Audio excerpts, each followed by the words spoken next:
वैशाखभित्रै गर्नुपर्ने स्थानीय तहको निर्वाचन कानुनी अडचन देखाएर कम्तीमा 6 महिना पर धकेल्ने प्रयास चौतर्फी दबावका कारण विफल भएपछि सत्ता गठबन्धनले शनिबार जेठभित्रै निर्वाचन गर्ने सहमति जुटायो। सहमतिसँगै उसले कानुनी अडचन रहेको भन्दै संशोधन प्रक्रिया अघि बढाउने निर्णय पनि गर्यो। चुनाव सार्ने मनस्थितिमा पुगेको गठबन्धन 81 चुनाव गराउने निर्णयमा पुगिसक्दा पनि आवश्यक गृह कार्यका लागि तदारुकता नदेखाउँदा फेरि पनि कुनै बहाना निकालेर टार्न खोजिरहेको त होइन भन्ने आशंका त जीवितै राखेको छ। त्यसमाथि सत्ता र प्रतिपक्षका दाउपेचले चुनावतिर सोचिएको राजनीति फेरि बहकिने जोखिम पनि उत्तिकै छ। विद्यमान ऐनका व्यवस्थामा टेकेर निर्वाचन गर्ने हो भने जेठ 5 गतेसम्म सरकारलाई समय छ।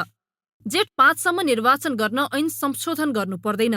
निर्वाचनको मिति घोषणा भइसकेपछि केही दिन अघि पछि भए पनि केही हुन्न भनेर निर्वाचन आयोगले नै पनि सरकारलाई सुझाव दिइसकेको छ।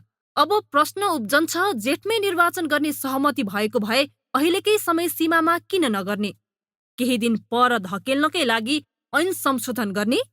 के दलहरूबीच अझै केही लाभहानिको मापन भइरहेको हो? अब निर्वाचन जेठमा गर्दा के हुन्छ भन्ने कुरामा एउटा त असार र असोजलाई अगाडि सार्छ र वैशाखमा भएको निर्वाचनलाई केही दिन मात्रै पछाडि धकेलेर एउटा साझा बिन्दुमा मिति तय गरौँ भन्ने गठबन्धनको बैठकमा नेपाली कांग्रेसको तर्फबाट सभापति प्रधानमन्त्रीले र संयोजकले पनि प्रस्ताव गर्नुभएको हो। तर समस्या चाहिँ भदौ 23 यता संसदमा एमाले निरन्तर अवरोध गरिरहेको छ र आफूले कारबाही गरेका 14 सांसद पद मुक्त भएको सूचना नटाँसिएसम्म अवरोध नखुलाउने अडान राख्दै आएका छन्। यसो हुन नसके वा नभए सभामुखले राजीनामा दिनुपर्ने एमालेको अडान छ। यस्तोमा जेठभरिमा निर्वाचन गर्ने भन्दै सरकारले निर्वाचन कानून संशोधन विधेयक ल्याएर एमालेलाई अप्ठ्यारोमा पार्न सकिन्छ कि भन्ने दाउ सत्ता पक्षको देखिन्छ। उहाँहरूको जुन अवरोध थियो त्यो चाहिँ निष्कर्षहीन, गन्तव्यहीन र न संसदले निकास दिन सक्ने, न सरकारले केही भन्न मिल्ने, न निर्वाचन आयोगले केही भन्न मिल्ने। यो तीनटा अङ्गले केही पनि भन्न मिल्दैन थियो, किनभने यो अदालतमा विचाराधीन छ। यस्तो परिस्थितिमा नेकपा एमाले पनि केही न केही निकासको आवश्यकता थियो।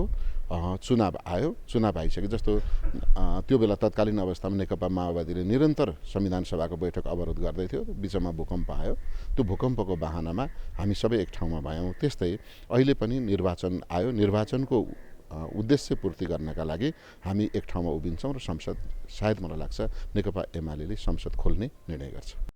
कांग्रेस नेताको भनाई मान्ने हो भने निर्वाचन सम्बन्धी ऐन संशोधन विधेयक संसदमा जान्छ र एमाले पनि सहयोग गर्छ। तर आफ्ना माग पूरा नभई एमाले कसरी सहयोग गर्छ, यसको चर्चा अहिले एमाले वृत्तमा पनि भइरहेको छ। ऐन संशोधनका लागि सहयोग नगरे निर्वाचनमा अवरोध गरेको अपजस एमालेको थाप्लोमा जान्छ भन्ने सत्ता पक्षको बुझाइ छ। त्यसो त अहिलेसम्मको अवरोधको औचित्य र प्रतिफल देखाउन नसकिरहेका बेला निर्वाचनको मूल्यमा संसदको अवरोध हटाएर विधेयक पारितका लागि सहयोग गरेको सन्देश दिने अवसर पनि एमाले सामु छ।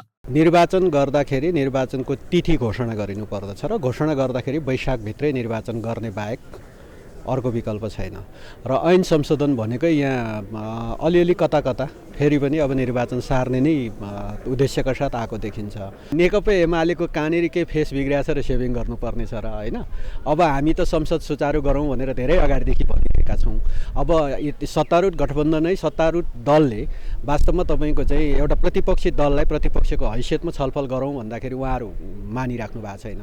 त्यसैले निर्वाचन घोषणा, तिथि घोषणा गरेर आउँछ भने त्यस पछाडिको कोर्समा हामी छलफल गरेर के गर्ने भन्ने कुरा नेकपा एमाले तयार छ।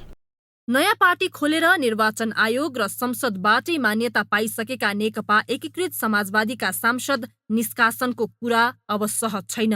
तर यसै मागबाट पछि हट्न अहमले दिँदैन। यो सबै बुझेको एमाले सरकारले ल्याउन लागेको विधेयकलाई फेस सेभिङको अस्त्र नबनौला भन्न सकिन्न।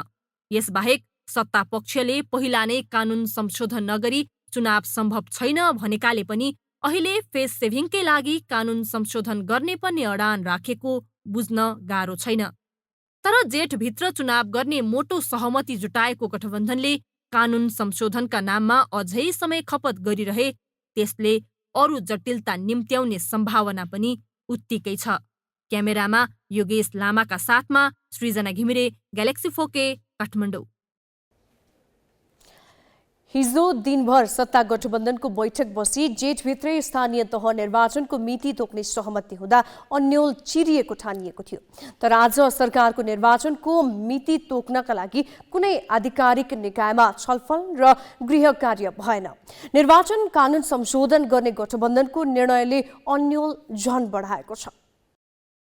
सत्तारूढ गठबन्धनले जेठ महिनाभित्र स्थानीय तहको चुनाव गर्न सरकारलाई सुझाव दिएपछि निर्वाचन आयोग सरकारको निर्णय कुरेर बसेको छ। सत्तारूढ गठबन्धनले दिएको सुझावका आधारमा सरकारले निर्वाचन आयोगसँग परामर्श गरेर चुनावको मिति घोषणा गर्ने बताइएको छ। तर निर्वाचन आयोगका पदाधिकारीले सत्तारूढ दलबीच भएको छलफलपछि सरकारका तर्फबाट स्थानीय चुनावबारे कुनै औपचारिक जानकारी नआएको बताएका छन्।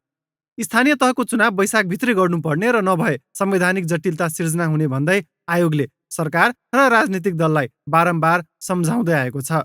जेठ पहिलो साताभित्र नयाँ जनप्रतिनिधि नआए देशभरका स्थानीय तह खाली हुने आयोगको चेतावनी छ। शनिबार प्रधानमन्त्री निवास बालुवाटारमा बसेको सत्तारूढ गठबन्धनको राजनीतिक समन्वय समितिको बैठकले जेठभित्र चुनाव गर्न सरकारलाई सुझाव दिएको थियो। साथै जेठभित्र चुनाव गर्न पनि कानून संशोधन गर्नुपर्ने राय गठबन्धनको थियो। तर आज सरकार र राजनीतिक नेतृत्वले कुनै पनि तहमा चुनावको मिति र कानुनी प्रक्रियाका विषयमा परामर्श तथा छलफल गरेनन्। सोमबार मन्त्री परिषदको नियमित बैठकका लागि चुनाव सम्बन्धी प्रस्तावका विषयमा अहिलेसम्म कुनै जानकारी नआएको संघीय मामिला तथा स्थानीय विकास मन्त्री राजेन्द्र श्रेष्ठले ग्यालेक्सी फोकेलाई बताए।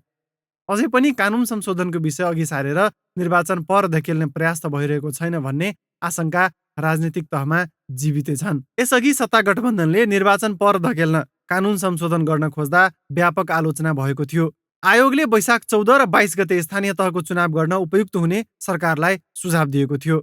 निर्वाचन आयोगले जेठ अगावै चुनाव गर्न संवैधानिक प्रावधान बाधक नभएको बताए पनि सरकारले संविधानसँग कानून बाजिएको भन्दै संशोधन गरेर चुनाव गर्ने भनेको छ। तर अहिलेसम्म यसमा ठोस गृह कार्य नहुँदा सरकारले जेठभित्रै चुनाव गराउनेमा आशंकाका लागि ठाउँ बनेको हो।